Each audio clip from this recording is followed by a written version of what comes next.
Welcome back to Foresthome, ladies and gentlemen.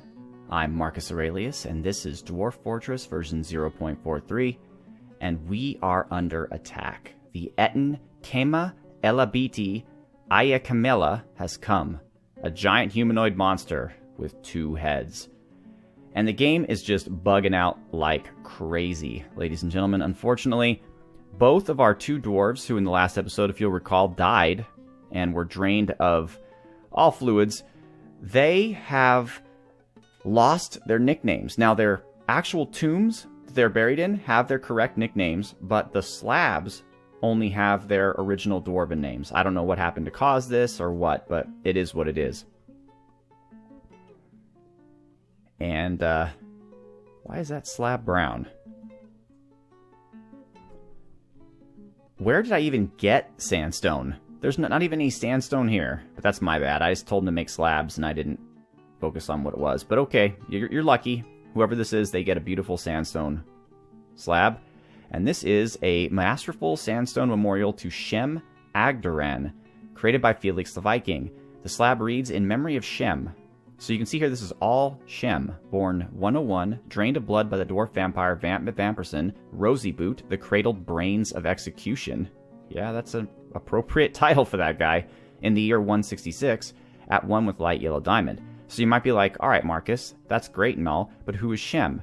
Well, Shem is Hussein Blackton, unfortunately. For some reason, it remembers his nickname here, but does not remember it on his memorial. Same thing with Dig Deeply Greedly. The tomb does know his name, but unfortunately, his memorial is to his original name, Olin Eshtanmorul.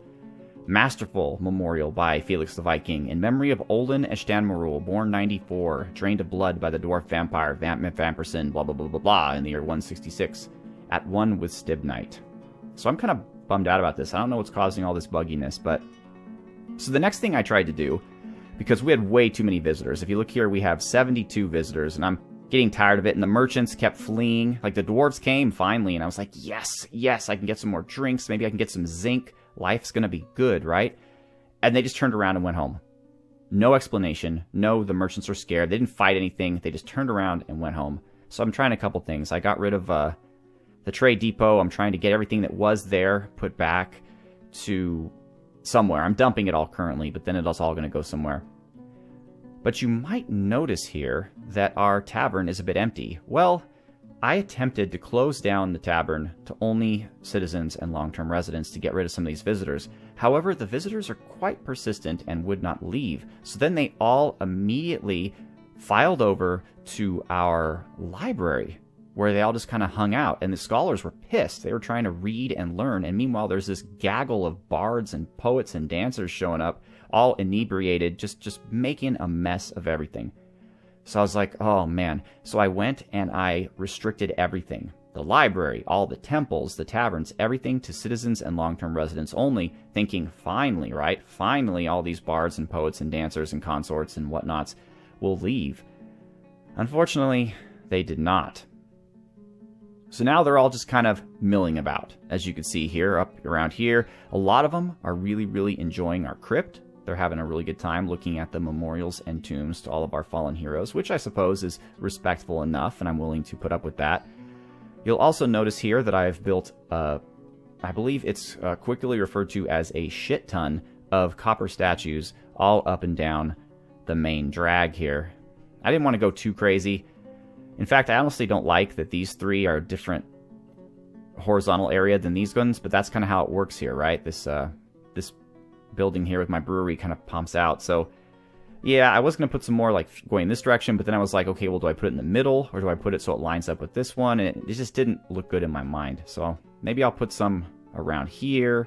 We're just going to statue this place up, but in a way that looks, you know, tasteful-ish.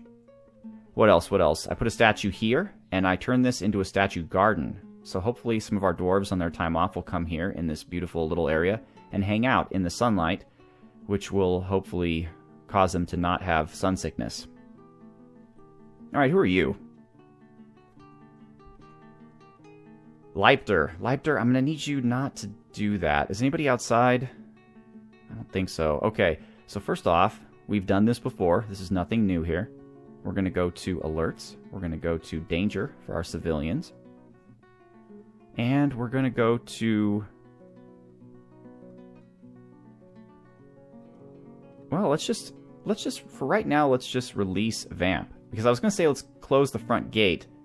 Well, we could still close the front gate. He should path toward Vamp. I'm pretty sure. Let's look at my notes here. Outer silver, inner silver, outer copper. Okay, so this is the main gate here. So we're going to pull this, hopefully, with a quickness. Although knowing these dwarves, like, years will pass. Seasons will change. Is the Ettin coming? Yep, here comes the Ettin. Come on. Pull that lever, fellas. Our very lives depend on it. Okay, cool. Oh, ugly. This is why I never opened the front gate, folks, because we forgot to pave underneath it, and it's all a bunch of grass and nonsense. But okay. Now, we are going to let go Vamp Vamperson. He is in the military. I don't know if he even has a weapon. He picked up equipment. Let's see if he actually has a weapon. He is an adequate spear dwarf. Did he pick up a spear? Let's see. Inventory I. He has an iron shield, an iron mail shirt, and a silver spear. Okay. All right. I mean, he's not completely armored, but I think he's good to go. Vampire versus Ettin. Who shall triumph? Who shall fall? We will witness it here. All right, here we go. All right, Vamp. E. Let's kill. I don't want to find him, so let's just... Really? Really? You're gonna make me search for the Ettin, huh? You're gonna make me go here and find the Ettin. All right, fine. Look at all these things. We even have Baroness Consort here. Look at all... A chemist. Another Baroness Consort. We have more Baroness Consorts. I don't know what to do with it. The Outpost Liaison is still here, even though the merchants just turned around. So whatever bug causes the merchants to flee does not affect the Outpost Liaison. Alright. Vamp is off to kill the Ettin. The wonderful Ettin of Oz. Let's see. Here it comes. The duel of the century. One shall live, one shall die.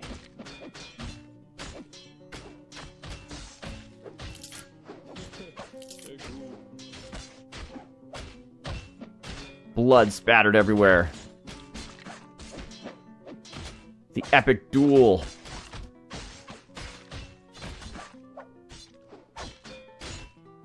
Man versus, well, no. Vampire versus Ettin. And Vamp McVamperson, ladies and gentlemen, victorious, single-handedly slew the Ettin. Let's take a look here. Death is all around us, says Vamp McVamperson. This is truly horrifying. Yeah, this from the guy who's killed four of our citizens. Vamp is like Kate Beckinsale in Underworld. He is just dodging the Ettin left and right. Ettin can't even touch him. He's just moving faster than dwarvenly possible. Tearing ligaments, rupturing tendons, fracturing bones.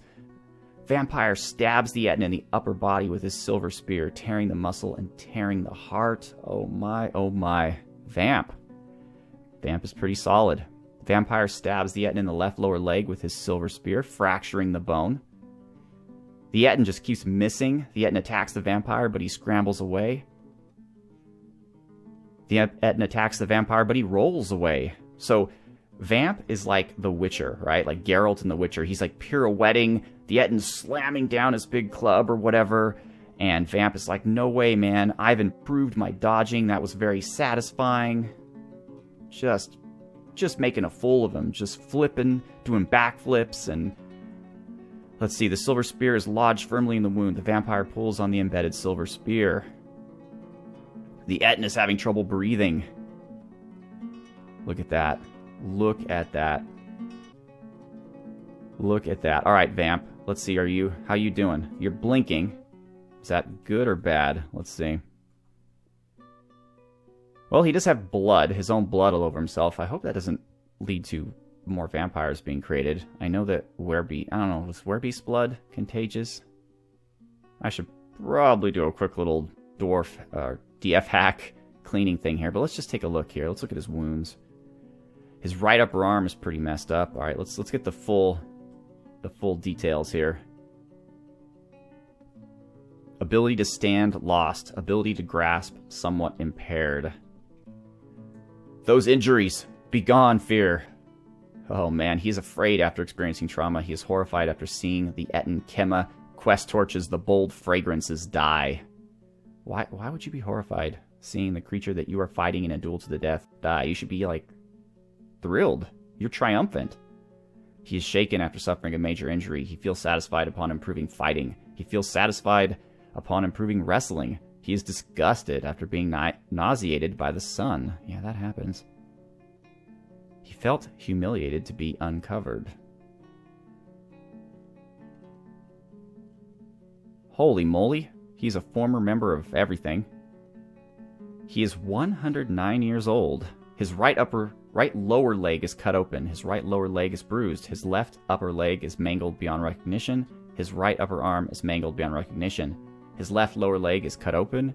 His right foot is bruised. His left hand is bruised. His left hip is mangled beyond recognition. His right elbow is mangled beyond recognition. And his ankle, too. His dry, sparse hair is extremely long. His jade eyes are deeply sunken. His somewhat short nose is upturned. His short ears are extremely narrow. He has a prominent chin. His hair is white mixed with gray, and his skin is brown. Alright, well, he is a vampire. I forget if they have accelerated healing. Here's all of his... Oh, he only has one notable kill. He has tons of kills, but one notable kill, and that's the Ettin. So I kind of wish he would have died, honestly, because now I don't know what to do with him. I guess I'm just going to command him to move back to his little hut here. But his ability to move apparently is impeded.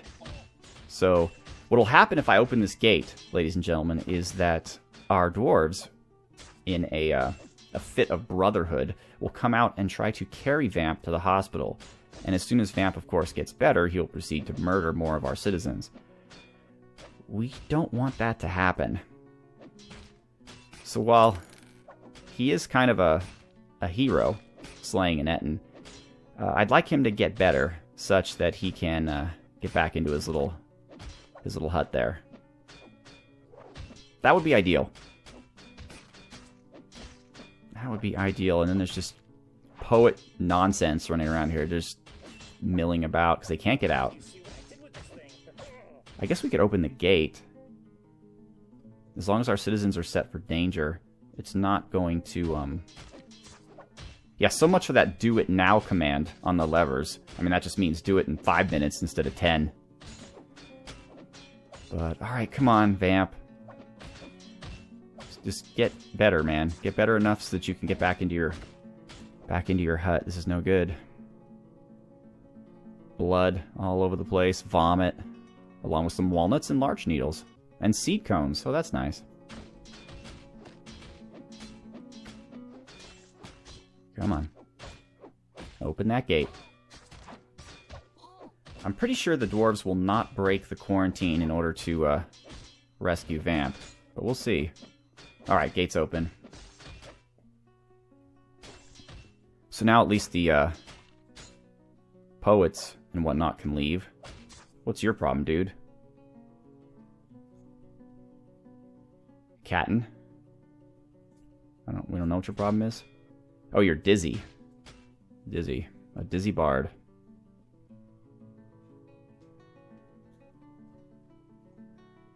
Alright, Vamp. Vamp is in some serious trouble.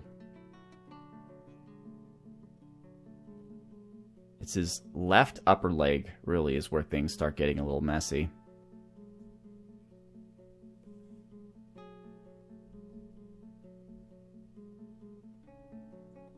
Shoot. Shoot, shoot, shoot. I guess we can let him bring him into the hospital and then just lock him into the hospital room. But there's really no way to move him without allowing him a free shot at one of our dwarves. Let's see. Just to be absolutely horrible here, let's see if we can shoot him. No, we cannot. Yeah. Yeah, I get that.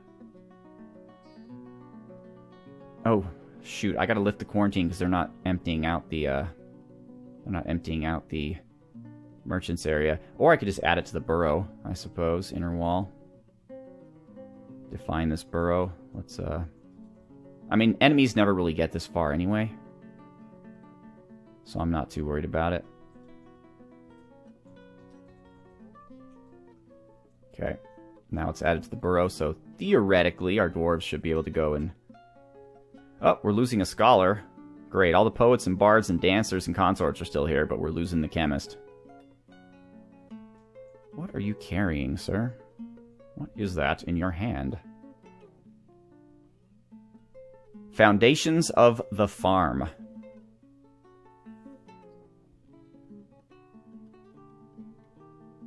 Vamp is just laying there in a pool of his own blood next to the corpse of his fallen foe, the Ettin.